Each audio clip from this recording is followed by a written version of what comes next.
Boa noite, muito boa noite a todos. Boa noite. Estão assistindo agora, conteúdo gravado, mas eu tenho certeza que você vai ser edificado aí no que a gente vai falar aqui, como tem sido todos os outros conteúdos, né? Você que ainda não é inscrito no canal, se inscreve no canal. Eu sei que tem conteúdo bastante legal aí, bacana para você acompanhar, crescer espiritualmente e também na sua mentalidade aí como um todo, né? Se você não é inscrito, se inscreva então. Curte lá, curte o nosso vídeo, curte o nosso conteúdo, ativa as notificações. Cada vez que a gente iniciar um vídeo novo, ou a gente lançar um conteúdo novo, você vai ser notificado sobre isso. Compartilha, tenho certeza que vai alcançar o maior número de pessoas como tem alcançado, né? E vamos lá então, a gente está participando de uma série aí sobre generosidade e a gente entrou num tema bem polêmico aí sobre dízimo, né? Dízimo, eu acho que 90% das igrejas usam esse texto, que é Malaquias 3, para falar sobre dízimo e ofertas, né? E os outros 10% é dízimo. Bem mais ou menos isso, né? Bom, a gente vai falar sobre dízimo, então, aí, de acordo com Malaquias 3. E a gente deixou a parte 1 aí, a gente vai deixar aí o card para você assistir depois. Clica lá, assiste. É um conteúdo bem legal também para você se inteirar no que a gente vai falar hoje. Mas a gente vai dar um resumão também, né? Sobre o que a gente falou. A gente falou sobre dízimo na lei e na graça. Dá um resumão aí, como que é isso? Vamos lá. A explicação que a gente deu do dízimo, que a problemática é usar Malaquias 3 para falar sobre o dízimo. Basicamente, usar Malaquias 3 para falar sobre o dízimo é um desserviço para a exegese de toda a Bíblia. Não faz sentido. Uma vez que o dízimo ele era entregue 3 vezes, ou seja, eram 3 dízimos. Um era o dízimo que eles comiam diante do Senhor, o outro era o dízimo que eles entregavam no templo para as órfãos, viúvas, estrangeiros, sacerdotes e a comunidade como um todo que eles classificavam como desfavorecidas. O outro era um dízimo festivo, né? E por último um dízimo que era entregue de 3 em 3 anos. Então a gente são 3 dízimos. 3 dízimos. A conta não bate, né? A conta não bate. E aí o texto de Malaquias vai falar: trazei todos os dízimos. Tá falando sobre os 3 dízimos. É óbvio que era uma chamada para conserto ali, mas a gente falou um pouco sobre o contexto também histórico da teocracia, que tudo girava em torno do templo, que o templo era como se fosse o Planalto aqui. Era o local onde as coisas todas eram redistribuídas, a sociedade era organizada. A gente falou sobre o conceito de lei baseado em Gálatas 3, que a lei é um bebê, ela é uma babá, ela vai cuidar, ela é uma tutora do homem. Então ela serve para quê? Para educar o homem. Se uma pessoa, e a gente usou esse termo até aqui, se uma pessoa, por exemplo, não tem a disciplina correta para entregar, então ela recorre à lei e ela aplica a lei lá até se tornar uma disciplina. Se ela, contudo, na graça, na maturidade da graça, ela não fica presa a esse costume dessa forma, porque pode ser que o proporcional dela seja entregar 5% ou seja entregar mais do que 10%. Entendi. Porque a oferta, no fundo, ela precisa ser proporcional para ser generosa, entendeu? Entendi. Eu gostei de um exemplo que você deu até ontem no culto. Você falou assim, por exemplo, uma pessoa que tem R$1 milhão, se ela der 10% de 1 milhão ou de 1 bilhão, vamos pegar um número, uma cifra maior, para ela não vai fazer diferença nenhuma. Então, onde está a generosidade disso, né? Tipo, é zero praticamente. É zero, apesar de ser 10%. É zero, é muito pra gente. Mas para um coração generoso, é muito mais do que ele precisa para viver. Entendi. Muito mais. Entendi. E isso era parte da lei, né? Na lei era instituído dessa forma, que não dá 10%. Aí você imagina, vamos lá, um pobre entrega 10% e para ele, cara, 10% de R$100 é R$10. Vamos dar um exemplo aqui. Mas o cara que é bilionário dá 10% também. E para ele, é nada. Sim. Então a generosidade ela fica aí enquadrada numa porcentagem, o que não dá para medir no coração das pessoas, entendeu? Não, verdade, verdade. E na condição, na ótica da graça, como que ficaria isso? Na graça seria uma estrutura que Paulo ensina no livro de 2 Coríntios 8 e 1 Coríntios 8 também, os dois são o capítulo 8 de Coríntios. Ele explica que ela precisa ser proporcional, ou seja, de acordo com o que você tem. Entendi. Ela precisa ser generosa, não tem que ficar medindo, contando tal, no aspecto de, não vou entregar porque tem alguém, eu estou passando muita necessidade, não sei o quê. Então aí tem até uma outra parte que a gente explica depois, que todo mundo participa do momento da comunhão e da contribuição. Uns comendo o pão e outros entregando o pão para ser comido. Precisa ser constante. E a gente até comentou que a igreja ela tem uma organização, que ela Sim. precisa ser estruturada, organizada, literalmente. Sim. A gente fala que é um planejamento financeiro. Sim. Né? A igreja precisa ter. Então, precisa ser um valor estipulado por você que vai ser recorrente nos próximos meses e que precisa também estar regido de um sentimento de pureza e voluntariedade. Quando é constrangimento, é prejudicado esse sentimento, ou quando é dó, ou algum outro sentimento que rege isso, que a maioria das pessoas usam isso como gatilho, né? Sim. Então é assim, anular todos os gatilhos e ser uma consequência do que Jesus já fez por nós. A gente estava falando ontem do filho pródigo. Sim. O filho pródigo, cara, a história dele é maravilhosa. Vou contar aqui bem rapidamente para a galera entender. É um rapaz que é filho de um dono de propriedade e tem um irmão. Esse rapaz chega no pai e fala: pai, para mim você morreu. Me dá a herança que eu vou embora. Ele vai embora com dinheiro, gasta igual doido. E, de repente, ele se vê sem dinheiro, numa terra longínqua, longe demais do pai, comendo, trabalhando como pastor de porcos e com fome. Aí ele fala: eu vou voltar para casa do meu pai, porque lá tem pão para comer. Até a intenção dele é questionável, porque ele vai voltar para casa do pai, não porque ele ama o pai. Ele vai voltar para trabalhar, para ganhar pão. Ou seja, é o senso comercial que a gente vai falar daqui a pouquinho no livro de Malaquias. Então, no livro de Malaquias vai deixar bem explícito o gatilho comercial. E esse cara tinha esse gatilho também. Eu vou para lá e vou negociar com o pai e vou voltar a trabalhar. Aí ele volta, no meio do caminho o pai corre no encontro dele, abraça ele, abençoa ele com um monte de coisa, faz uma festa para ele enorme. No dia seguinte, esse cara vai trabalhar, Males, de novo. Ele não vai ficar na sombra e água fresca porque ele é filho. Sim. Mas a motivação do coração dele é outra.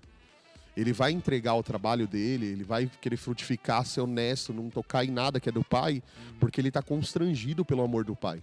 Uau. É diferente de eu querer uma aprovação de Deus, querer um recurso, uma bênção de Deus, e por isso eu fazer algo. É eu responder e entender que ele já fez tudo por mim. Né? Ele matou o boi gordo, cara. Sempre tem um dia seguinte, né? Eu acho que o dia seguinte dele foi melhor, assim, né? Tipo, foi uma maturidade. Ele alcançou essa maturidade de entender que ele estava na casa do pai, que ele não merecia nada e estava, tipo, dormindo na melhor cama, comendo a melhor comida. Para ele talvez foi como um sonho, né? Exatamente. Como que esse cara foi trabalhar? Completamente diferente. Ele foi produzir. Ele foi ser útil para a família dele. Contudo, a ótica dele foi completamente transformada pela graça. Louco. E esse é o pulo do gato que a gente precisa ter. Não trabalhar com base no que a gente vai receber, mas com base naquilo que a gente já recebeu. E tudo que a gente entrega é fruto de gratidão, fruto de amor, de voluntariedade. Não é o tema do podcast aqui, mas seria um símbolo como fruto de arrependimento, né? Bem parecido, é a mesma lógica. É a mesma lógica. Mesma lógica. Ele entendeu o que era arrependimento ali nessa hora. Né? Uhum. Tipo, acordar, saber que não é merecedor daquilo, mas ter todas as coisas ali com ele. Aí eu vou trabalhar por isso que eu não merecia, mas eu recebi. E você concorda que é diferente do cara trabalhar, por exemplo, porque ele vai ter um salário e vai ter pão na mesa? Sim. É completamente diferente. Muito diferente. Então ele não só mudou a forma de trabalhar em si, o ofício dele, como o coração dele também estava mudado. Sim. Que é o lance que a gente sempre falou aqui. Pô, cara, vou dar um exemplo aqui simples para entrar no coração da galera. Minha esposa não gostava de comida japonesa. E uma vez eu insisti tanto para ela ir comigo e ela foi, Males. E aí na hora que ela foi, eu percebi que eu não queria que ela estivesse ali. Eu queria que ela quisesse estar ali. Uau. Entendeu? Entendi. E aí eu não sabia explicar isso para ela, porque é complicado. Eu falei assim, pô, eu queria que você quisesse estar aqui, não que você só viria até aqui. E é o lance do Espírito no coração, ensinando pra gente toda a lei. Não é que a gente vai fazer sem querer. Entendi. É que a gente vai querer fazer o correto, entendeu? Uau. Então isso é muito louco, né? Então, às vezes a gente acha que Deus quer que a gente faça. Entendi. Ele quer mais do que isso. O Pai, a graça, vai trabalhar para que a gente queira fazer isso. Sim. Tanto que ele vai mudar o nosso coração, né? Nesse Vai sentido, mudar, tirar o de pedra, que é a lei, né? Escrita em pedra, e vai colocar um coração novo. Uau. A gente vai entrar em outro tema dessa forma. Vamos lá, então, entrar nos textos de Malaquias 3, Vamos né? lá. E a gente vai entender melhor como funciona aqui todas as coisas. Eu posso pedir pra gente ler o 2:1 primeiro? Pode. Quer ler? Eu leio. Pode ler. E agora, essa advertência é para vocês, ó sacerdotes. Se vocês não derem ouvidos e não se dispuserem a honrar o meu nome, diz o Senhor dos Exércitos, lançarei maldição sobre vocês e até amaldiçoarei as suas bênçãos. Aliás, já as amaldiçoei porque vocês não me honram com o coração. Ó, que louco. Então, ele está direcionando o texto. Posteriormente, a gente vai perceber que, por exemplo, ele fala com a tribo de Judá, ele fala com a tribo de Levi, que não era especificamente a galera que cuidava da Casa do Tesouro. Ele vai falando ali, trançando, mas a gente vai entender que são pontos específicos que ele vai compartilhando, e ali tem uma chave para a galera da teologia aí, que é a minha concepção de que Malaquias 3, o verso 10, por exemplo, é para os sacerdotes. Mas a gente vai num primeiro, né? Vamos no primeiro. A gente vai fazer um pouco diferente aqui, porque esses versículos aqui, esses versos, se eles forem lidos separadamente, ele vai dar um contexto diferente. A gente perde o contexto, né, do que ele está querendo dizer. A gente vai ler alguns versos e depois explicar o que é esse contexto num geral, certo? Então, fechou. Vamos lá. Verso 1, então, Malaquias 3, faz o seguinte. Eis que enviarei o meu mensageiro, e ele preparará e desobstruirá o caminho diante de mim. E o Senhor, o Messias, a quem vocês buscam, virá de repente ao seu templo. O mensageiro da aliança em quem você se deleita, eis que ele vem, diz o Senhor dos Exércitos. Mas quem suportará o dia da sua vinda? E quem aguentará quando ele aparecer? Pois ele é como fogo do refinador e como sabão da lavadeira, que remove as impurezas e impurezas. Ele se assentará como fundidor e purificador de prata, e purificará os filhos de Levi, os sacerdotes, e os refinará como ouro e prata, para que apresentem ao Senhor ofertas de grãos em justiça. Então a oferta de Judá e de Jerusalém será agradável ao Senhor, como nos dias antigos e como nos anos antigos. Então chegarei a ti para julgamento. Serei uma testemunha rápida contra os feiticeiros, contra os adúlteros e contra os pérjuros, e contra aqueles que oprimem o trabalhador com o seu salário, e as viúvas e aos órfãos, e contra aqueles que rejeitam o estrangeiro, seu direito, e contra aqueles que não o fazem. Tema-me com reverência cheia de temor, diz o Senhor dos Exércitos. Tem umas referências aqui a textos lá no Antigo Testamento, né? Diversos. Aí? Assim, Malaquias, ele é um profeta. E todo profeta, ele tem a conotação de guardar a semente da promessa. E de falar sobre a semente da promessa. Ou por meio do entendimento da Torá, no caso, e que os outros profetas falavam, ou por uma revelação, porque até então a Bíblia estava sendo produzida e inspirada pelo Espírito Santo aqui no caso.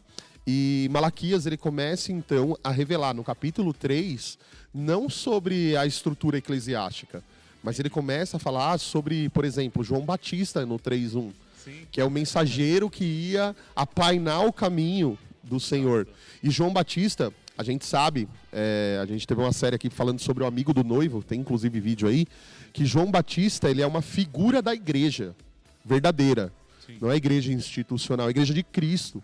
Que ela também vai aplainar o caminho na mesma força, no mesmo vigor, espírito de João Batista. Então aqui ele está falando sobre aplainar o caminho e ele está falando sobre o dia do Senhor. E aí ele está falando assim, beleza, antes para eu contextualizar isso que eu vou falar com vocês, sacerdotes, ele fala aqui tribo de Levi e tal, a oferta de justiça, ele começa a explicar diversas coisas, ele fala assim, eu vou contextualizar. Basicamente eu estou falando para vocês que eu vou mandar um mensageiro e ele vai anunciar arrependimento. E quando ele anunciar arrependimento, depois dele vai vir o Messias. E esse Messias, ele vai fazer com que vocês prestem contas com os trabalhadores que foram prejudicados, com as pessoas que vocês não atenderam. E aí ele vai começar a introduzir a ideia do dízimo e da oferta e da, como que eu posso dizer, do objetivo do dízimo e da oferta.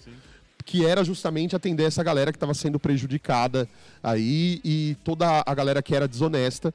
No fundo, o que ele estava falando é: eu vou colocar as coisas em ordem, né? E eu vou colocar as coisas em ordem com justiça, com juízo, colocando as coisas em ordem literalmente. Então essa primeira parte, que a gente vai falar que é o bloco A do texto de Malaquias 3, ele vai dar ênfase em uma profecia sobre João Batista e sobre o retorno de Jesus. Não na sua primeira vinda, mas na sua segunda, que é a aplicação de justiça de forma plena, colocando as coisas em ordem de novo. Então, basicamente, ele fala isso aí. E é interessante a galera guardar o porquê ele está falando de João Batista no começo de Malaquias 3. Porque tem uma conexão muito forte lá no finzinho. Que louco. E ele fala aqui no comecinho também sobre as obras queimarem, alguma coisa desse tipo lá. Referência a 1 Coríntios também, né? Referência a 1 Coríntios, se não me engano, é 3, né? Que vai falar sobre o Tribunal de Cristo. A gente podia fazer um podcast só sobre o Tribunal de Cristo. Se a galera topar. Acho que topa, né? Vai ser bem legal fazer. Mas basicamente, assim, tem obra que vai queimar. Sim. Né? E quando essas obras, as obras vão ser testadas no fogo, vão ser purificadas no fogo. Sim. Né? E pra galera que acha que batismo no fogo é uma intensidade maior do Espírito Santo, na minha concepção, o batismo no fogo é o dia em que as obras vão queimar ou serão purificadas. Louco. No 5 ele fala assim: então chegarei a ti para julgamento, serei uma testemunha rápida contra os feiticeiros, contra os adúlteros, os perjos e contra aqueles que oprimem o trabalhador com o seu salário. Isso aqui também é algo bem pesado, assim, no quesito de... Deixa uma alusão, assim, de dízimo e oferta, aqueles que oprimem o trabalhador nesse sentido, né? Exatamente, e era o que acontecia.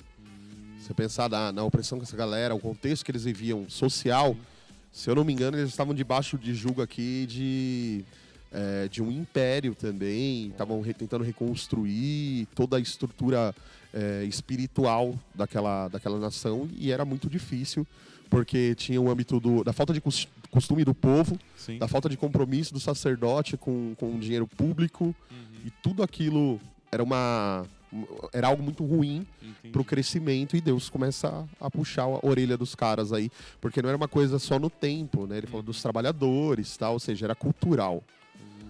E a importância, eu acho, talvez, de entender isso, tipo, pegar a Bíblia e entender o quanto Deus ele fala e o quanto Deus ele corrige simplesmente com a sua palavra mesmo, né? Tipo, isso é válido para os dias de hoje. Tipo, bastaria um pastor abrir isso, ler isso, pôr a mão na consciência e falar assim: peraí, estamos fazendo errado. Vamos fazer da maneira como Deus quer que seja feito? Vamos cuidar de verdade de como que é a oferta do povo? Para que é a oferta do povo? Vamos cuidar da maneira certa? Isso eu acho que seria um alerta, talvez, né? Tem uma pesquisa, é que se o cristão fosse verdadeiro, eu acho que ela seria pior, essa pesquisa. É que, na verdade, a galera mente muito sobre o assunto da leitura, por exemplo. Mas tem uma pesquisa que fala que, em média, o brasileiro lê, cristão, 2 livros por ano da Bíblia. Uau. Eu acho que é menos. Se for pegar num todo, a galera ouve no culto, recebe a palavra no culto, a ministração, mas ela não confere a palavra, ela não vai lá ler. Né? E o que a gente está fazendo aqui, proporcionando para essa galera, pode parecer até chato, verso a verso, pô, queria uma parada, uma revelação e tal, mas para você não ser enganado, o melhor é você parar e ler o que Deus está falando, é a palavra dele. Né? Já é uma revelação, né? Porque o verso a verso aqui tá explicando muita coisa que a gente nunca parou para pensar. Né? E era um incômodo enorme no meu coração, porque Malaquias 3... Essa galera tem um costume muito de trazer para hoje coisas que não dá para trazer para hoje. Né? Aqui, João Batista está falando de uma palavra que não era nem para o tempo dele. Você estava falando de João Batista, 400 anos depois. Exato. Ele estava falando de Jesus, cara. Segunda vinda, nem aconteceu ainda. A ótica dele estava lá na frente, o que ele estava falando. Verdade. Aí a galera traz para hoje, começa a distorcer algumas coisas aí, é bem estranho. Louco, né? Vamos lá, então, verso 6. Porque o Senhor não mudo, mas permanece fiel ao meu convênio. E é por isso que vocês, ó filhos de Jacó, não chegaram ao fim. Em algumas traduções, elas são a causa de não serem consumidos, né? Alguma coisa assim que ele fala, né? Basicamente, ele tá falando assim, eu sou fiel a quem? Então, entendeu? Exatamente. Ele tem uma promessa para cumprir. Louco. Messias viria dessa nação aí. Por isso que vocês não são destruídos. Louco. Chapei isso daí. Todavia, desde os dias... o 7, né? Todavia, desde os dias de seus pais, vocês se desviaram dos meus estatutos e preceitos e não os guardaram. Volte para mim, e eu voltarei para você, diz o Senhor dos Exércitos. Mas você diz, como vamos voltar? Você roubou a Deus... verso 8. Roubará o homem a Deus? No entanto, vocês estão me roubando. Mas você diz, de que forma te roubamos? Nos dízimos e nas ofertas que você reteve, né? Aí ele vai explicar aí qual que era o principal problema que ele estava abordando. É que essa galera que ele estava tentando se comunicar ali, que ele estava falando, ele, de alguma forma estava roubando literalmente os dízimos e as ofertas. Então, onde que vocês estão me roubando? Nos dízimos e nas ofertas. Tem uma interpretação literária que vai dizer que existiam dízimos e ofertas que estavam sendo roubados. E essa é a interpretação da maioria das pessoas sérias sobre o assunto. Então, não é que o dízimo e a oferta era algo místico que estava na mão do povo e que eles não entregavam. Entendi. Então, tinha alguém que literalmente roubava dízimo e oferta. O que configura dízimo e oferta se não a entrega já em si? Como que um dinheiro vira oferta? Quando ele tem que ser entregue. Ele tem que ser entregue. Até então ele é um dinheiro que está na mão do povo. Exatamente. Ninguém rouba o que está na mão dele mesmo. Senão a gente vai entrar na mesma lógica da galera que está falando assim, caramba, se eu ficar com esse dinheiro, eu estou roubando a Deus. Por quê? Porque eu não entreguei esse dinheiro. Não, roubar a Deus aqui, eu acredito, porque depois a gente vai ler no verso 10, aí é uma chave, eu acredito que eram ofertas e dízimos que já estavam consumados e que estavam sendo roubados. Sim.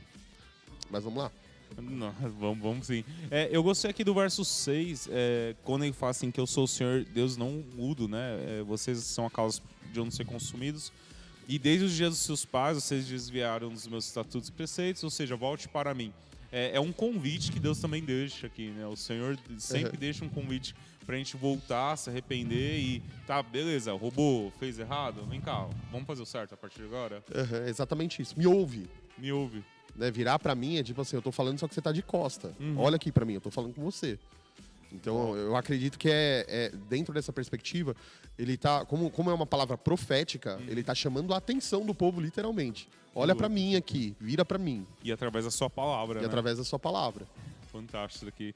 O 9, então, ele vai dizer assim, vocês estão amaldiçoados com uma maldição, pois vocês estão amaldiçoados com uma maldição, pois vocês estão me roubando toda esta nação.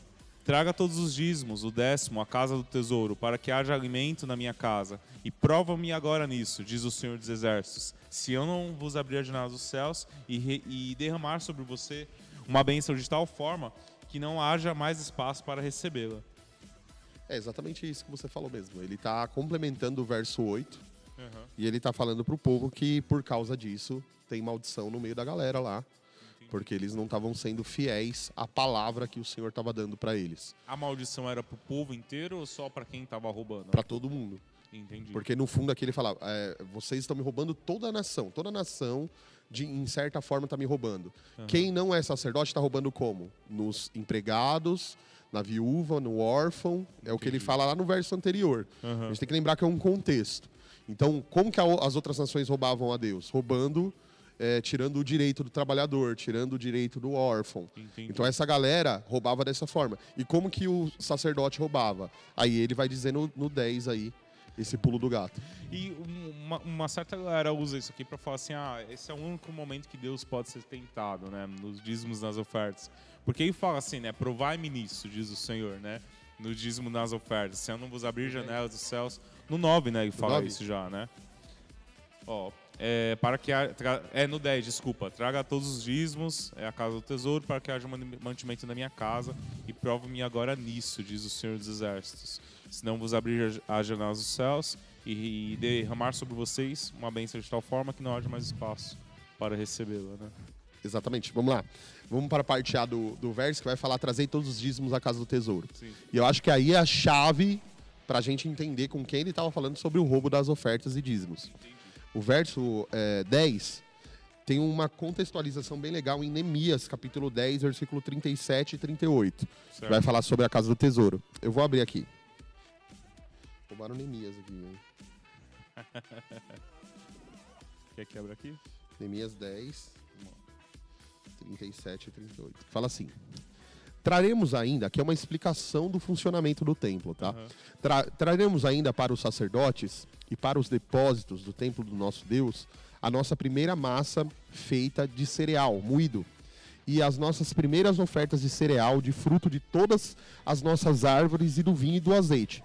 Traremos o dízimo das nossas colheitas para os levitas, pois são eles quem recolhem os dízimos em todas as cidades onde trabalhamos.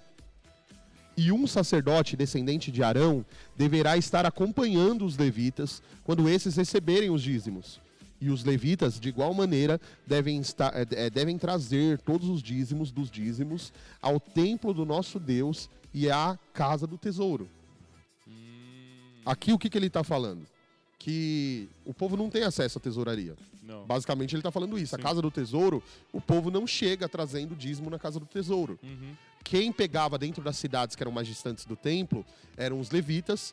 Eles traziam para alguém da tribo de Arão, e esse alguém da tribo de Arão separava o dízimo e levava para dentro da casa do tesouro.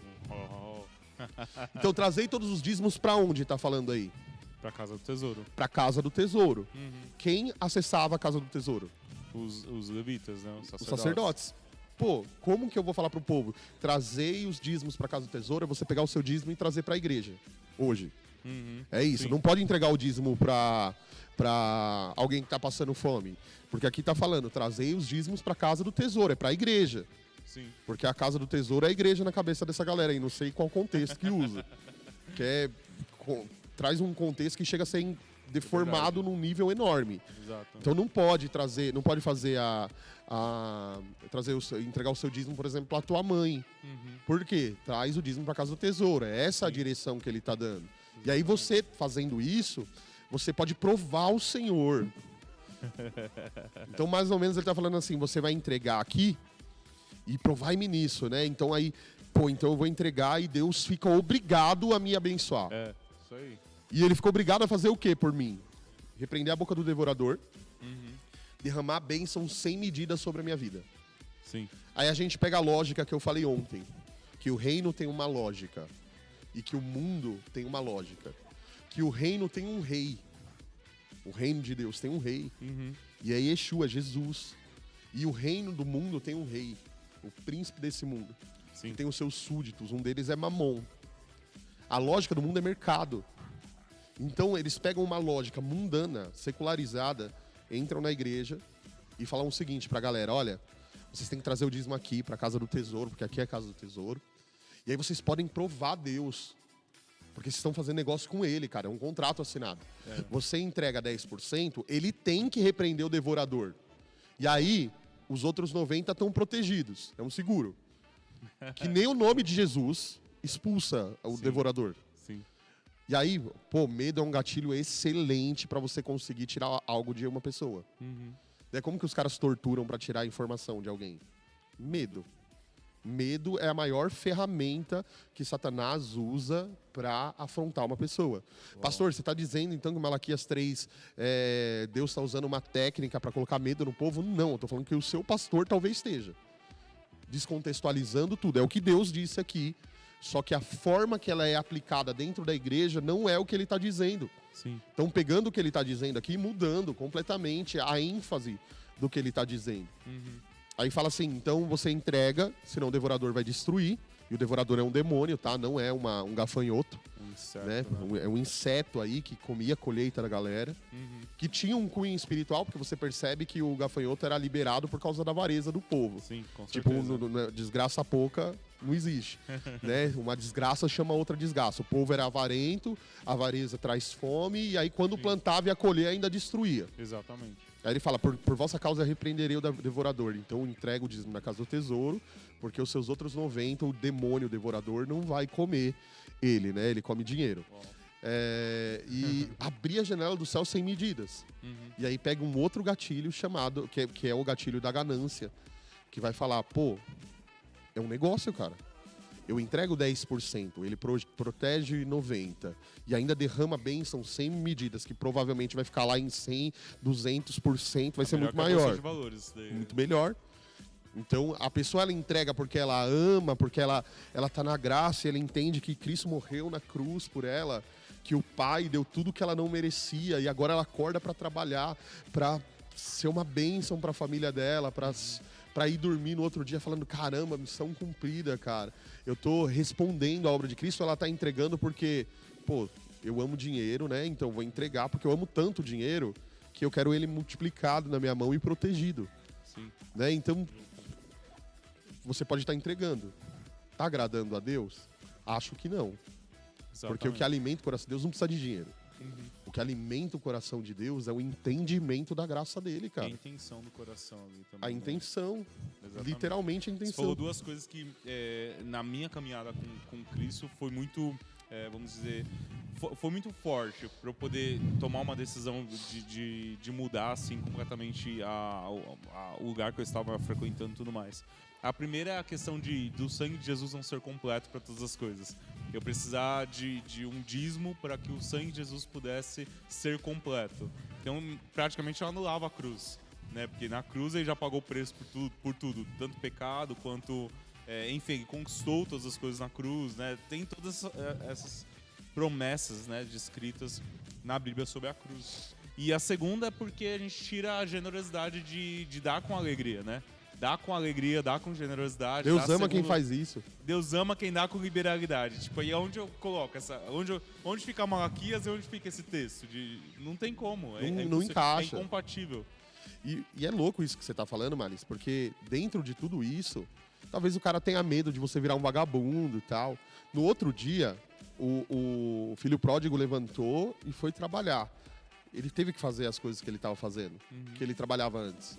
A diferença é que tinha alguma coisa dentro dele que tinha mudado por causa do entendimento. Uau. O que acontece é que a galera acha que você vai ministrar sobre a graça de Deus e a pessoa não vai entregar nada. E realmente, alguns não vão entregar. Mas no fundo, são avarentos também. Porque aí ele foi pro outro exposto, pro outro ponto, extremo da coisa. Sim. Então ele foi para um extremo que, a graça, beleza, não preciso fazer nada. Eu sou o filho pródigo, Deus me abençoou, vou dormir até meio-dia amanhã na cama que eu não mereço e vou fazer todas as coisas e tal. Não é isso. A graça, ela vai te impelir a fazer a vontade de Deus, mas que a vontade de Deus vai se tornar a sua vontade também. Sim. E quando a gente fala de vontade, a gente tá falando de, tipo, ele não quer que você faça, ele quer que você queira fazer. Entendeu? A introdução encaixou bem aqui. Encaixou bem. No verso 11, então, ele fala assim, então repreenderei o devorador, e ele deixa claro que é inseto e a praga, né? E por sua causa, e ele não destruirá o fruto da terra, nem a sua videira no campo, deixará cair suas uvas antes da colheita, diz o Senhor dos Exércitos. Todas as nações te chamarão felizes e bem-aventurados, porque você será uma terra de deleite, diz o Senhor dos Exércitos. Tem alguma coisa aqui? Tem aqui das uvas, né? Eu já vi esse texto em algum lugar. Tem Ezequiel e, se não me engano, Apocalipse também fala das uvas, né? Mas aí o que me chama bastante atenção é o seguinte, é a minha pergunta, para o povo que está assistindo em casa e para ele perguntar para o pastor dele também. Todas as nações chamaram Israel de felizes? Não. Porque era uma profecia. Um dia todas as nações vão chamar aquele povo de feliz, porque de Sião vai sair o reino para todo mundo.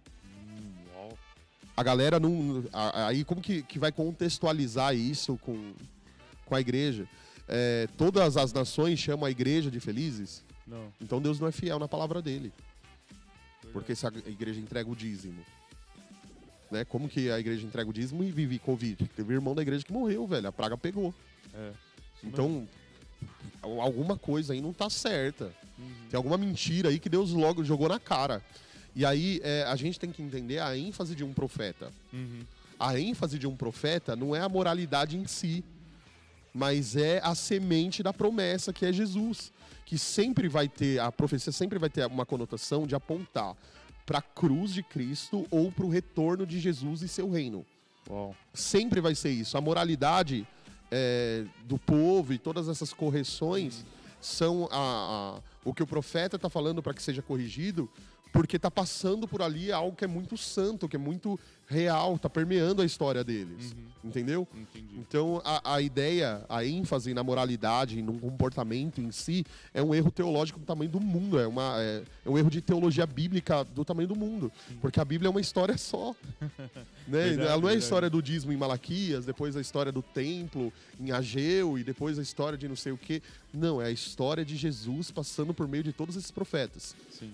A nossa maior dificuldade é enxergar a profecia bíblica. Nesse caso aí tá clara. Muito Se claro. não chamou de...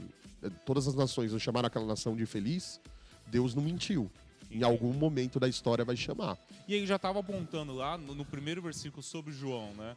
Falando sobre a vinda de Cristo, quem ia preparar o caminho para Cristo, o fogo purificando todas essas coisas, né? O ouro e a prata, ou seja, já estava dando uma inferência muito grande, uma referência muito grande do que era isso, que era uma profecia, era para algo que fosse futuro, não ali para a hora, né? Por exato momento, né? Exatamente isso que Malaquias está fazendo aqui. E até a correção plena, eu acredito, dessa consciência de que Deus é o centro, de que tudo vai funcionar assim de novo, é no reino, Males. É no reino. Sim. Né? A gente falou sobre as questões políticas desse período. No outro vídeo, a gente falou sobre teocracia. Que tudo girava em torno do tempo. E vai voltar a ser assim. Vai voltar a ser assim. A gente vai pegar as nossas ofertas e nós vamos levar lá para Jerusalém aos pés de Jesus, cara. Uau. Um dia. Grande dia. Grande dia. Então, essa é a ênfase de Malaquias. E ele tá falando aqui, olha, isso um dia vai acontecer, as nações vão te chamar de felizes e tal, Legal. profeticamente. E aí a gente vai continuar lendo e a gente vai ver os olhos de Malaquias, Sim. se tava na igreja de hoje, se tava E no uma futuro, coisa que na eu volta queria de destacar Jesus. aqui é um grande alerta pra gente conhecer a teologia de fato, pra gente não se tornar pessoas frustradas quanto a isso, né? Porque, eu vou entregar, Deus vai fazer, Deus vai liberar e tudo mais. E no dia seguinte, sempre tem o dia seguinte. E no dia seguinte isso não vai acontecer porque não era uma promessa referente a isso, né? Vou entregar os 10% pra, sei lá, vou conseguir meu carro, minha Agora eu casa. vou provar Deus. Vou Cadê provar Deus. Cadê Deus? Não Aí vai a pessoa se acontecer. frustra com o pastor, Males? Não, vai se frustrar com Deus. Esse que é o problema, cara. A pessoa vai se frustrar com Deus. Esse é o erro, Só né? que Deus não falou nada disso, cara. Entendeu? E esse é por isso que a gente está fazendo aqui uma função de João Batista. A gente está aplanando o caminho. Sim. Porque ele virá de novo. E aí, talvez o imposto seja centralizado. Não dá para saber como que vai ser o reino, como que ele vai funcionar. E aí a gente vai trabalhar para fazer isso. Contudo, não vai ser uma coisa de fora para dentro, imposta. Sim. Vai ser uma coisa de dentro para fora, que é a vontade dele em nós. Ó, a gente vai desejar isso. A gente né? vai desejar isso. Nossa, é louco, até sonho com isso. Verso 13, então. Suas palavras foram duras contra mim, diz o Senhor. Mas você diz, o que falamos contra você? Verso 14, você diz, é inútil servir a Deus. De que nos aproveita se guardarmos suas ordenanças e andarmos por aí como panteadores diante do Senhor dos Exércitos. 15, então agora chamamos o arrogante de feliz e abençoado. Os malfeitores são exaltados e prosperam. E quando eles testam Deus, eles escapam sem punição. Respondeu já muita coisa que a gente falou, né? Exatamente. Aqui ele tá falando assim, beleza, a galera que é justa tá olhando pra isso tudo e tá falando, esses caras aí estão prosperando, pô. Eles estão pregando o dízimo lá do jeito deles, oferta do jeito deles, pegando o dinheiro do povo, estão sendo desonesto com os funcionários, estão, sei lá, roubando, matando, destruindo, fazendo tudo que o ladrão faz. E mesmo assim não acontece nada com eles. Pô, morreu bem. Sim. Né? Morreu bem, com casa, com carro. Então a ótica que a gente tem muitas vezes é de impunidade, né? Beleza, eles estão ministrando, mas parece que Deus está aprovando isso, porque estão crescendo. É verdade. Parece que Deus está dando joinha lá e está falando, beleza, cresce mais. Parece que o sucesso é uma aprovação de Deus. Mas tem muitas vezes que o sucesso é um engano. Nunca vou me esquecer um dia que eu estava assistindo Deus Não Está Morto e tem a cena da tiazinha que tem Alzheimer. E o filho dela era milionário. E um dia, do nada, ela tem um lapso de consciência e ela olha pro filho dela, que era milionário, maltratava ela, só pensava em dinheiro. E ela fala assim, quem sabe o dinheiro que você tem não é só uma gaiola. Uau. Uma gaiola que nunca vai te permitir enxergar as coisas de Deus. E é o que eu penso hoje. Quem sabe esse crescimento, a frutificação dessa forma aí, não seja só uma cadeia para essa galera não arrepender. Triste, né? Ontem você falou uma coisa no culto, a gente até tinha comentado nos bastidores sobre isso, sobre a questão da compatibilidade disso, né? Porque, por exemplo, você hoje pastoreia lá e tudo mais, e a gente tem você aqui no mesmo nível, né? Tipo, você não tá com uma Evoque aqui parada no estacionamento, né? E essa galera inteira aí tá prosperando, tipo, mas a custa de quem?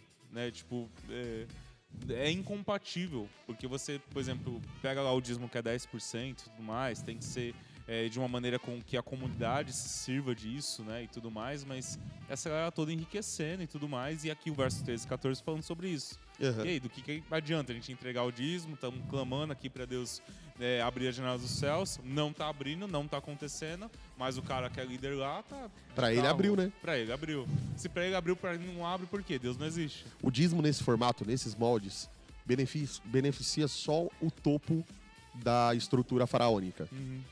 Entendeu? Que é a galera que tá lá em cima. Quem tá abaixo, Males, vai continuar comendo lixo, velho. Vai continuar dependendo do irmão que, além de dar o dízimo pra igreja, que é para sustento do corpo, que é para ajudar, o pão é nosso, né? Além de ele dar lá, ele vai tirar mais um pouco e dar aqui, e vai se virar e vai fazer uma vaquinha com quem... E normalmente essa galera aí que tá se beneficiando muito disso não participa de uma vaquinha dessas daí para ajudar a galera. Não vende um helicóptero, um jatinho para ajudar quem tá precisando. No momento da pandemia cresceram os seus patrimônios, e não é porque tá investindo em alguma coisa, é porque comeu da comida da igreja, desviou. E deixar claro que não é que nós somos totalmente contra a questão do dízimo, a palavra em si, o âmbito que ele pode ser aplicado, mas é da galera que faz mau proveito tanto desse texto quanto do dízimo em si, porque o dízimo na verdade não quer dizer o dízimo para ser entregue dessa forma, nesses não pode moldes, usar né? Malaquias 3. Usou Malaquias 3, tá fora de contexto. Entendi. Tudo que for lido ali tem essa conotação que a gente tá falando, a gente tá lendo verso a verso. De promessa. Não tem como manipular aqui. Muitas coisas ele está falando sobre o futuro, a volta de Cristo. Ou seja, se a gente for colocar até a ênfase de que o dízimo faz isso, a gente está colocando o dízimo como um Messias. Como um senhor. Como Senhor, como Messias. Ele é o Messias que vai fechar a boca do devorador, ele é o Messias que vai... tiveram pragas, mesmo com o povo sendo fiel. Ele é o Messias que vai aplicar a justiça na gente, que vai abençoar a gente e falar que a gente é feliz para todas as nações. É o dízimo, não é Deus. Não é o filho voltando, entendeu? Então, colocou o dízimo no lugar do Messias, cara. Coloca o dinheiro no lugar do dinheiro e Deus no lugar de Deus. E tudo virou isso, né? Tipo, entrega que você vai ver a cura, entrega que você vai prosperar, entrega que vai abrir porta. Eu chamo isso de comércio da dor. Eu queria fazer um livro disso um dia. Que basicamente é o gatilho da dor. A gente sabe que Deus conduz por meio da dor o amadurecimento, né? E ele conduz por meio da dor a gente a conhecer a graça dele. O maior instrumento da graça de Deus é a dor. Entendi. A dor, ela aproxima a gente de Deus de maneira genuína. Uau. E olha que louco isso. Aí o cara vê alguém com dor e fala assim: essa pessoa faria tudo para tirar essa outra pessoa da enfermidade. Essa pessoa faria tudo para tirar essa outra pessoa da depressão. Ela já pagou tratamento, ela já fez tudo, ela pagou convênio, ela já desembolsa um dinheiro enorme para isso. O que eu vou fazer? Eu vou ser um intermediário. Então, traz esse dinheiro aqui, você que está passando por essa situação difícil. Traz o seu dízimo. Eu já vi gente ministrando o seguinte, Malis, a pessoa passando fome, na sarjeta, com pão para comer no dia seguinte, e a pessoa olhar pra outra e falar assim, pô, você tá assim porque você não entregou o dízimo, cara. Meu Deus. Ou seja, a dor é um comércio. Aí a pessoa se sente culpada por não ter entregue o dízimo, porque a culpa também é um gatilho. Sim. Né? Inclusive, ontem eu falei sobre culpa aqui. A culpa por exemplo, ninguém arrepende sem se sentir culpado. Exato. Sem entender que foi culpada. O arrependimento não é genuíno. A pessoa, ela tá lá e ela se sente culpada porque ela tá vendo a situação da vida dela difícil. No mês seguinte, ela vai pegar R$1, ela vai tirar 10 centavos e vai entregar. Por quê? Pra nunca mais passar por aquilo. Ela tá se sentindo culpada por ver a família dela daquela forma. Aí, eu só não entendo isso. O pão nosso, o dízimo ir para a casa do tesouro para atender a sociedade, a parte mais vulnerável da sociedade. Então, assim, pastor, você é contra o dízimo? Não, a gente vai falar dos moldes do dízimo no Novo Testamento de maneira mais específica, agora ainda, nesse podcast, para não ficar vazio. Contudo, a gente não consegue usar esse texto aqui, se a gente for honesto, para falar sobre dízimo e oferta. Porque o estímulo que é colocado nele, em cima dele, já foi completamente construído dentro da gente. Foi completamente já... Muita gente está chocada com o que está sendo dito aqui, Maris. A gente não, porque a gente conversa bastante. Mas já recebi uma porção de mensagens do outro podcast, da galera falando, pô, tô chocado, cara. Como que isso estava na minha frente? Eu não tinha enxergado, né? Então, enfim. Vamos continuar. Vamos continuar. Desculpa aqui. Tá bom, verso 16, ele fala assim: então os que temiam o Senhor, com referência cheia de temor, falavam uns aos outros. E o Senhor prestou atenção e ouviu isso. E um livro de recordação foi escrito diante dele, daqueles que temem ao Senhor e que estimam o seu nome. No 17, eles serão meus, diz o Senhor dos Exércitos, naquele dia em que os reconhecer publicamente e abertamente declarar que são minha propriedade, isto é, meu tesouro muito especial, e terei compaixão deles, e poupá-lo-eis como um homem poupa o seu próprio filho que o serve. Então você vai distinguir novamente entre o justo e o ímpio, entre o que serve a Deus e o que não serve a Deus. Novamente, tipo, eu já peguei esse verso aqui do 18 e falei assim, mano, vou entregar porque vão saber a diferença aqui daquele que serve. Né? Vão olhar pra mim e falar assim, você entregou porque você tá prosperando, tem um carro novo, uma casa nova e tudo mais. Você vai ser destaque, né? E não é isso que ele fala de acordo com os versículos anteriores, né? Verdade. Lembrando que no começo ele fala sobre João Batista, né? Sim. E João Batista, olha o discurso de João Batista aqui em João 3, olha que legal, só pra gente construir a ideia. Ele fala assim: as roupas de João eram feitas de pelo de cabelo e ele usava um cinto de couro na cintura. Lembrando que João é o cara que é citado em Malaquias 3, tá? No verso 1. E ele dizia, arrependei-vos, pois o reino dos céus está próximo. Esse é aquele que foi anunciado pelo profeta Isaías também, falando, voz do que clama no deserto, preparem um caminho para o Senhor e façam veredas retas diante dele. As roupas de João eram feitas de pelo de camelo e ele usava um cinto de couro na cintura. O seu alimento era gafanhoto e mel silvestre. E ele vinha de Jerusalém e de toda a Judéia e de toda a região do redor do Jordão, confessando os seus pecados e eram batizados por ele no Jordão. Verso 7. Quando ele viu que muitos fariseus e saduceus vinham dizendo para ele dizia para ele, raça de víboras, quem deu a vocês a ideia de fugir da ira que se aproxima? Deem fruto dignos de arrependimento. Não pensem que vocês podem dizer a si mesmos, Abraão é o nosso pai, pois eu digo que dessas pedras Deus pode fazer surgir filhos a Abraão. O machado já está colocado na raiz da árvore, e toda árvore que não produz o fruto será cortada e lançada ao fogo. Eu batizo com água para arrependimento, mas depois de mim vem alguém mais poderoso do que eu, cujas sandálias não sou digno de desatar. Ele os batizará com Espírito Santo e com fogo. Ele traz a pá na sua mão e limpará a eira, juntando o seu trigo no celeiro, mas queimará a palha com fogo que nunca se apaga. Essa é a mensagem de João Batista. Sim. O que Malaquias está dizendo? Ele está falando assim, vai ter um dia, sim, e nesse dia todo mundo vai saber que você é meu. Que dia que é esse? Ele está falando de uma profecia sobre o dia do Senhor. Sim. Vocês serão minha propriedade plena, meus. 2 Coríntios capítulo 8, a palavra vai falar que, Romanos capítulo 8, fala que a gente anseia pelo dia da adoção como filhos. Vai ser o dia que ele vai abraçar a gente, Maris. Ele vai falar assim, agora é pleno, você é meu filho mesmo. O seu corpo é um corpo de filho. Eu restaurei isso, sim, em você. E esse dia está sendo anunciado por Malaquias. E aí ele fala assim, e também eu vou mostrar nesse dia a diferença entre o ímpio e o justo. Aquele que serve e aquele que não serve. João falou assim, ele vem e ele vai batizar com fogo e com o Espírito Santo. Sim. Com fogo ele batiza quem? A palha, o ímpio. E com o Espírito Santo ele batiza aquele que ele quer selar para mudar a vontade do coração. Ezequiel 36, 26. que fala assim, eu vou colocar dentro de vocês um coração novo, não é um coração de pedra, agora é um coração de carne, que vai fazer toda a minha vontade. Então, olha só o que Malaquias estava dizendo no verso 18. Não é o dízimo que vai fazer isso. Sim. Quem vai fazer isso é o Messias quando ele voltar. Sim. É um contexto profético de Malaquias.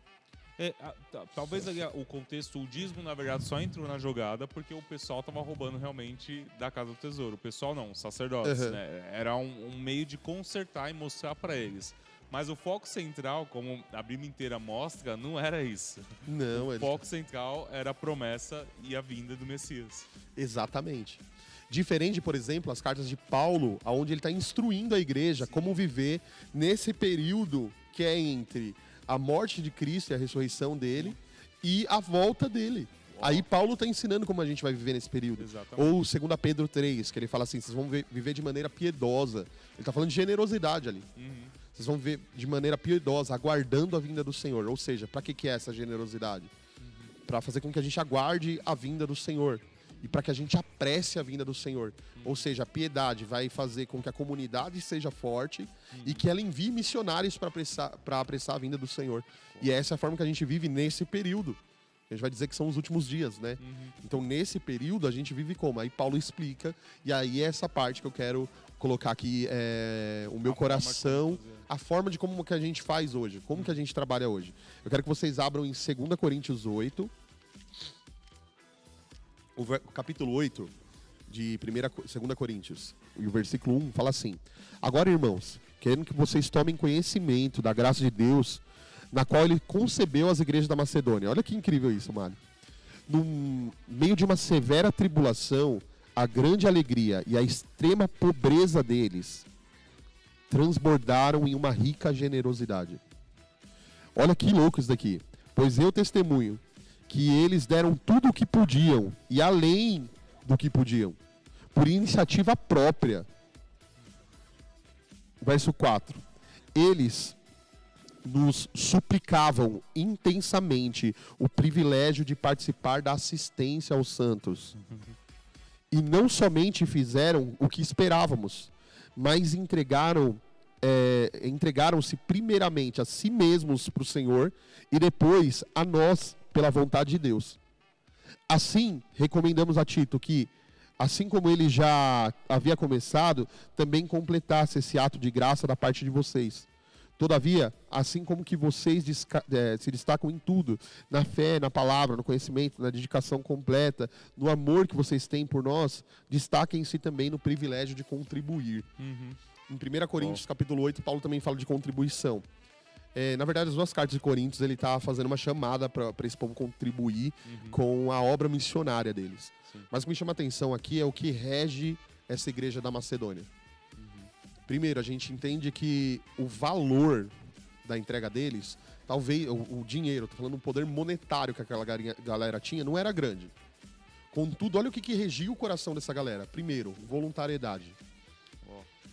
Toda entrega que você entrega na igreja precisa ser voluntária. Sim. Não pode ser por constrangimento, de forma nenhuma. Ou culpa. Ou culpa. Ou dó. Tem que ser voluntário. Ai, pastor, eu tô numa guerra no meu interior, tal.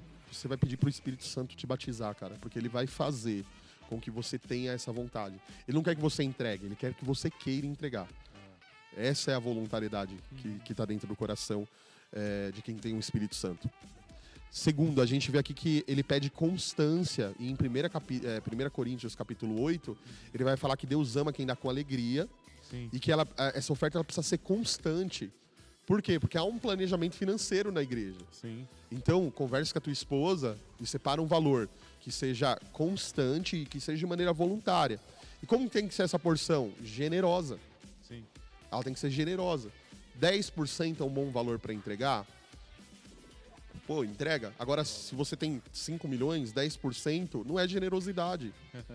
Né? Agora, se você ganha R$100 por mês, 10% vai além do que você pode. Então, como que você vai fazer isso? Você vai buscar uma medida equilibrada para você contribuir constantemente na igreja. Para ser constante nessa contribuição. Para que as pessoas possam contar com com o recurso que você está entregando todos os meses ali. Afora, por exemplo, pô, perdi um emprego, pastor. Sei lá, aconteceu uma enfermidade na minha casa. Todos esses pontos esporádicos, eles cabem dentro da graça, cara. Sim.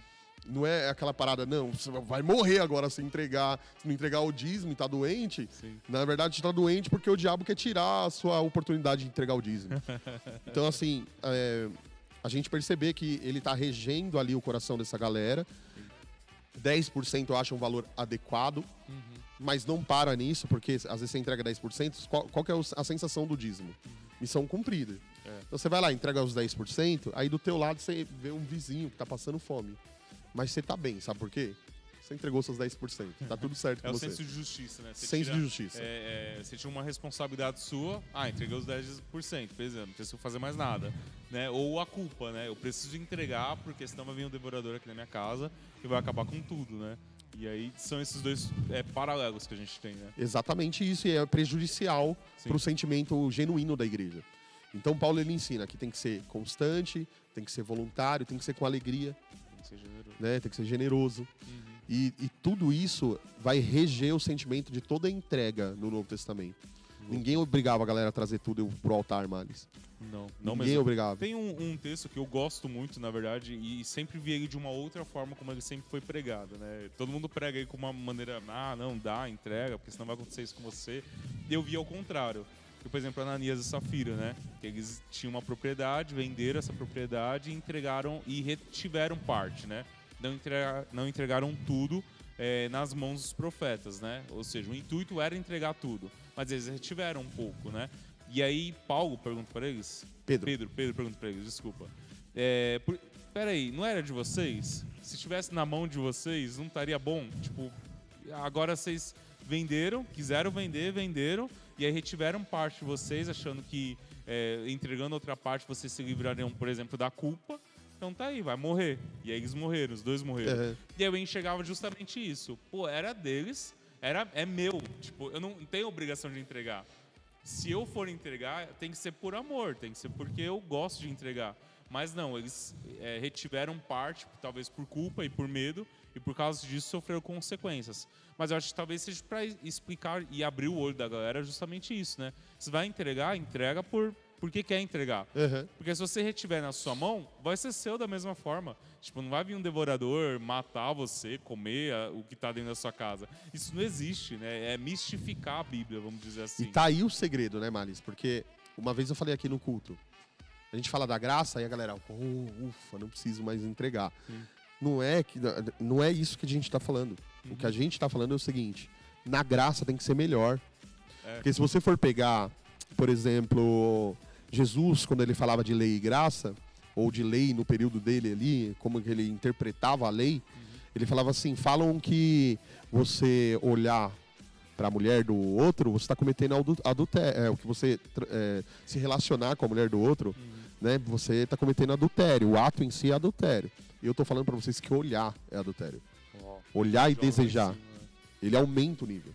Porque a graça é o que vai compelir a tua vontade. Se te falta vontade de ser generoso, cara, muito provavelmente você precisa mergulhar na graça de Deus. Mergulhar nela, porque ela vai te impelir a essas coisas. A gente vai olhar para o nosso redor, a gente vai olhar para o irmão que está do nosso lado. A gente falou da ceia na ceia passada, eu falei, cara, olhar para o irmão, olhar para Deus, olhar para o futuro. E toda essa concepção, ela tem uma porção enorme da graça. É impossível sem a graça de Deus nisso. Então a gente percebe que na graça, eu falei assim no dia, eu falei assim, eu tenho um desafio para mim, pessoal, que é um dia eu entregar ofertas maiores do que eu entreguei quando eu era um interesseiro. Sim. De um dia ter o recurso para sustentar a obra, como um dia eu sustentei porque eu era interesseiro.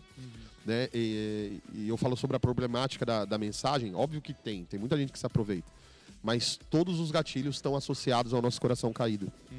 Então um coração caído é ganancioso, um coração caído é comerciante. Tudo isso vai reger o sentimento, o momento da generosidade. Agora, quando a gente está liberto disso, nosso coração não é um coração de pedra. Sim. O nosso coração agora contém a vontade de Deus. Cara, a gente é movido por outras motivações. Exatamente. Né? Ninguém quer ficar rico com o seu dinheiro, ninguém quer o seu dinheiro para desviar e comprar jatinho, viver viajando fora com o dinheiro de vocês. A gente luta todos os dias para fazer as coisas do jeito certo. E eu vou terminar aqui falando, Malis, que eu me assusto com o apoio que um pastor que é lobo recebe do seu público. Cara, os caras recebem muito apoio. A gente estava falando ontem pela manhã, né? Não pode falar à noite porque é transmitido. Apesar que esse aqui vai transmitir, né? Mas podcast é mais livre, né? Não vou falar nomes. Mas tava vendo uma pastora do Pix aí.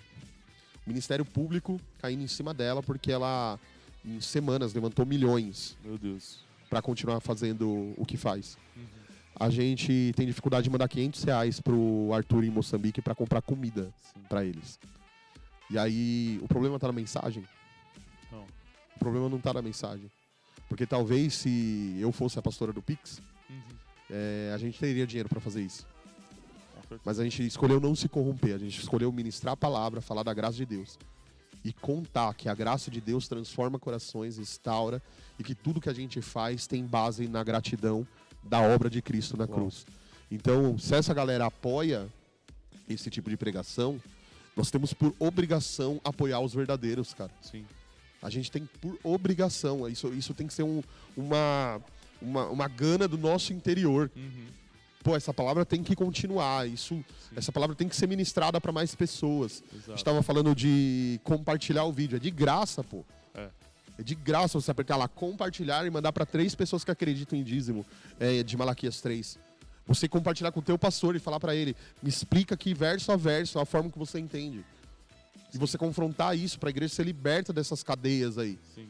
Porque, no fundo, por trás, tem uma cultura que foi influenciada por Mamon, que penetrou a instituição. Tem um estilo de vida pautado em Mamon, pautado na cultura desse mundo.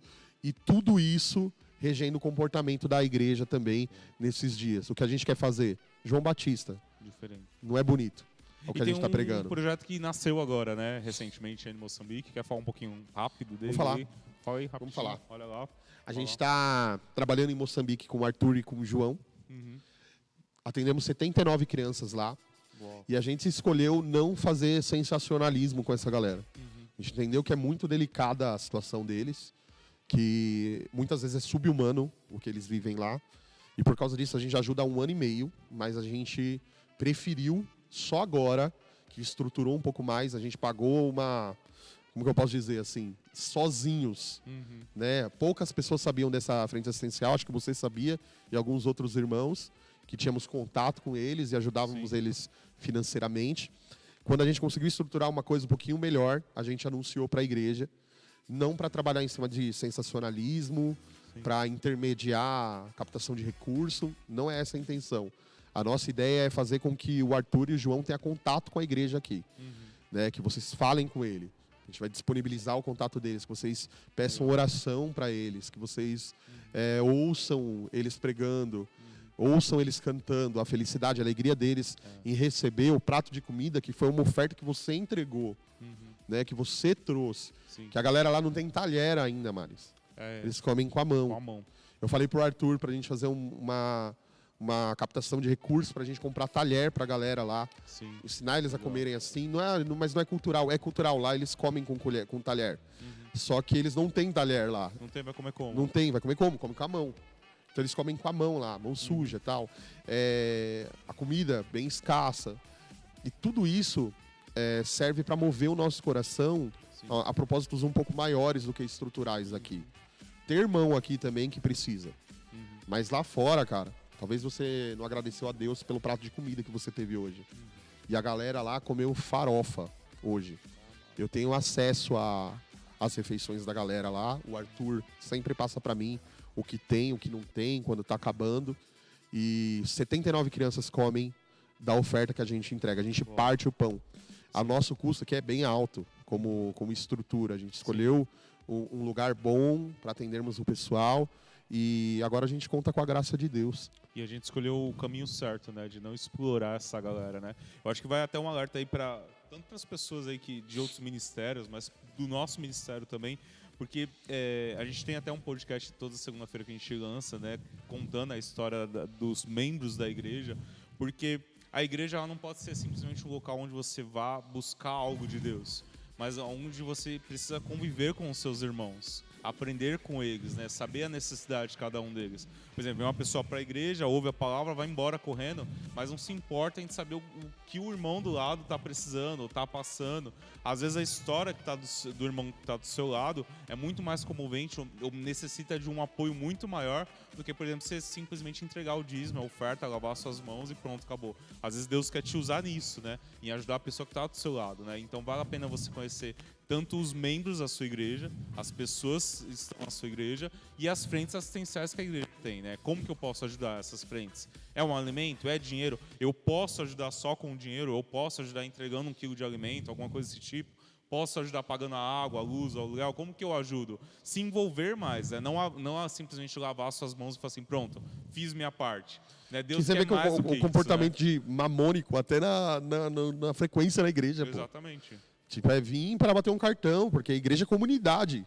Se não é comunidade, não tem igreja. Não é igreja. Não é igreja. Ouvir uma palavra ali e tal, beleza, ouviu o evangelho, beleza, mas ele te chama para fazer parte do corpo dele aqui. Exatamente.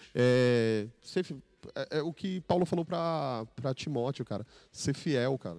Ser fiel comigo.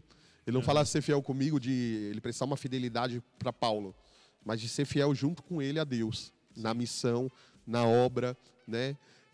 Às vezes a gente chora aqui, passa por um monte de dificuldade, mas é porque a gente não entendeu o que é ser fiel com a missão, ser fiel com o Arthur, né? Ser fiel junto com o corpo de Cristo, ser fiel a Deus, a palavra dele, né? Não entendeu.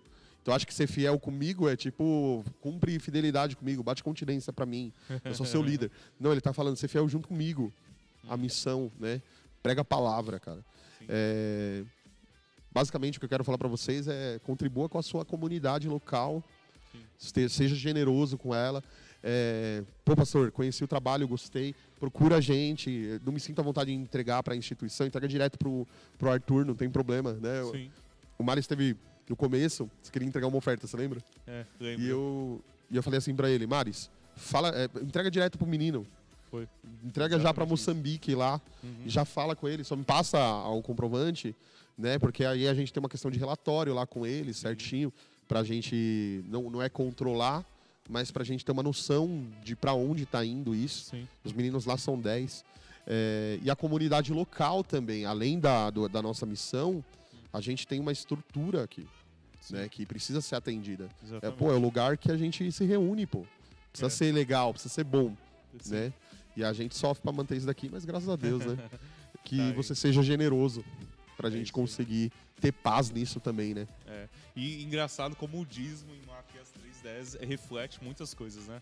Reflete toda uma comunidade aí, todo um estilo de vida, né? Ele dita um Exatamente. estilo de vida, cara. Exatamente isso, né? É isso aí, então.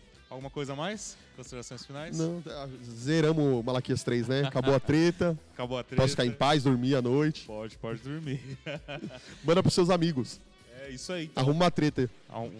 Hashtag arrume uma treta. Mande pros seus amigos. Bem, isso mesmo. Um recado que eu quero dar, leia a Bíblia, né? Sempre leia a Bíblia. Leia Confere lá o que a gente pregou. Confere exatamente o que foi dito aqui, que você vai ver que tá lá. Tá bom? É isso aí, então. Muito boa noite a todos aí. Até o próximo. Compartilha, dá o like, ativa os sininhos e até o próximo. Beijão, tchau.